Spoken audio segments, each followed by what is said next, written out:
Si Jesus, ang salita na nagbibigay buhay sa bawat isa sa inyo. Ang nananatili at tumatalima sa aking mga salita ay may buhay na walang hanggan.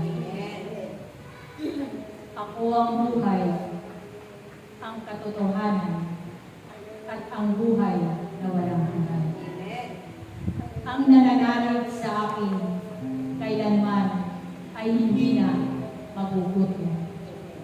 Ang sumasampalataya sa akin kailanman ay hindi na mauuhaw. Ang sumasampalataya sa akin ay magkakamit ng buhay na walang hanggan. Kaya kayong naririto ay maglaan kayo ng inyong oras at panahon sa Diyos. Sapagkat wala kayong magagawa kapag kayo ay tumalito sa Diyos. Huwag kayong mapagod na paglingkuran ng Diyos sa inyong mga buhay. Patuloy kayong umasa. Patuloy kayong maging mababa sa lahat ng oras. At patuloy kayong mag-ibigan, magkatawaran, at patuloy kayong punong-puno ng kagalakan upang sa inyong paglilingkod ito ay may kabuluhan.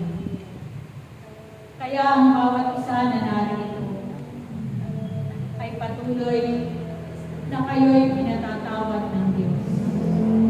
Kaya magpatawad kayo sapagkat pinatawad na kayo ng Diyos sa inyong mga kasalanan.